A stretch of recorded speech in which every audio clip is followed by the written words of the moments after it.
Hello friends, welcome to defence matrix. तो जैसा कि हम जानते हैं ALS थ्रूफ हेलीकॉप्टर के फ्रीक्वेंट क्रैशेस हो रहे हैं और इनके क्रैशेस के बारे में हमने डिटेल में एक वीडियो में डिस्कस किया था। तो उस वीडियो को हम इस वीडियो के एंड में डाल देंगे, आप क्लिक करके डिटेल में चीज़ों को देख सकते हैं। बाकी ब्रीफ में बात करें तो जो भी जांच हुई है उसमें ये पता लगा है कि जो इशू है ये कंट्रोल रॉड से रिलेटेड है, जहां पर फटीग नोट किए गए हैं इसके कंट्रोल रॉड में और ये पाया गया है कि ये अपनी लाइफ से पहले ही डैमेज हो जा रही है। बाकी इस हेलीकॉप्टर की सर्विस को दोबारा जारी रखने के लिए कुछ रिकमेंडेशन दी गई हैं, उनके बारे में भी हमने डिटेल में डिस्कस किया हुआ है, आप उस वीडियो को रेफर कर सकते हैं।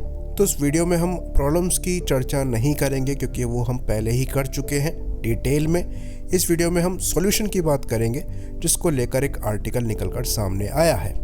तो डेक्कन हेराल्ड में एक आर्टिकल पोस्ट किया गया है जहां पर यह दावा किया जा रहा है कि इन प्रॉब्लम्स को सॉल्व करने के लिए HAL द्वारा कंट्रोल रॉड्स में बदलाव किए जाएंगे और उनको रिप्लेस किया जाएगा। तो इस आर्टिकल में ये मेंशन किया गया है कि जो एल्युमिनियम मेड कंट्रोल रॉड है इसको स्टील मेड कंट्रोल रॉड से चेंज किया जाएगा। तो जो फटीग टॉलरेंस है ये एल्युमिनियम कंट्रोल रॉड के कंपैरिजन में ज़्यादा मिल जाएगा। हाँ, यहाँ पर वेट पेनल्टी थोड़ी सी पड़ेगी क्योंकि एल्युमिनियम हल्का होगा स्टील के कंपैरिजन में, लेकिन सेफ्टी ज़्यादा इम्पोर्टेंट है तो थोड़ा बहुत वज़न अगर बढ़ता है तो ये बहुत बड़ा इशू नहीं होगा। खैर, करीबन 335 हेलीकॉप्टर्स इंडियन आर्म्ड फोर्सेस के साथ सर्विस में है और ये ऑलमोस्ट 4 लाख फ्लाइंग आवर्स को रीच करने वाले हैं और करीबन 2 दशक से इंडियन आर्म्ड फोर्सेस की सर्विस में शामिल है। और इनकी जो रूटीन फ्लाइंग है ये एक्चुअली काफ़ी डिफ़िकल्ट टेरेन में होती है। तो ये इंडियन आर्म्ड फोर्सेस के वर्क हॉर्स हैं और काफ़ी ज़्यादा यूज़ किए जाते हैं। लेकिन पिछले 5 साल में करीबन 12 क्रैश इन प्लेटफॉर्म के देखे गए थे, जो कि एक मॉडर्न प्लेटफॉर्म के हिसाब से काफ़ी बड़ा नंबर है। तो इस इशू को भी एड्रेस करना ज़रूरी है।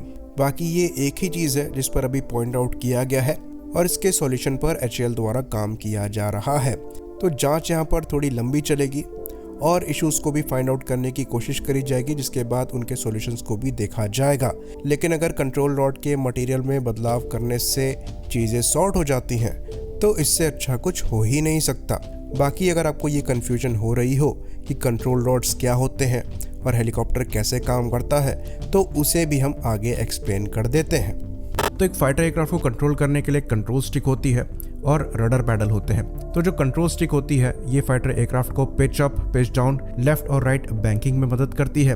वहीं पर लेफ्ट और राइट मूवमेंट के लिए रडर पैडल्स को यूज किया जाता है।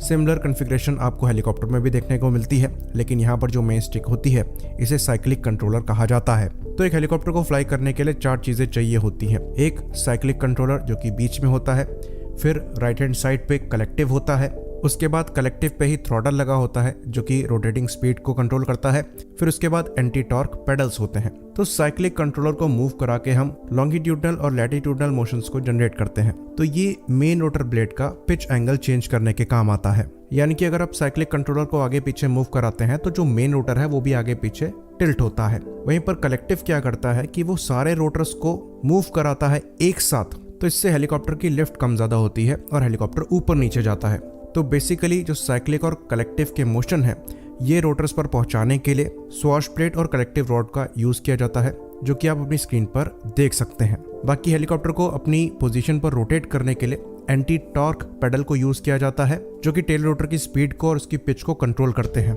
तो इस इंसिडेंट को समझने के लिए आपको 4 चीजें समझनी है। पहला जो है साइक्लिक कंट्रोलर है, दूसरा कलेक्टिव है, तीसरा स्वॉश प्लेट है और चौथा कंट्रोल रॉड है। तो यहाँ पर कंट्रोल रॉड नया इंस्टॉल किया गया था और फ्लाइट के दौरान जो साइक्लिक कंट्रोलर है वो काम नहीं कर रहा था।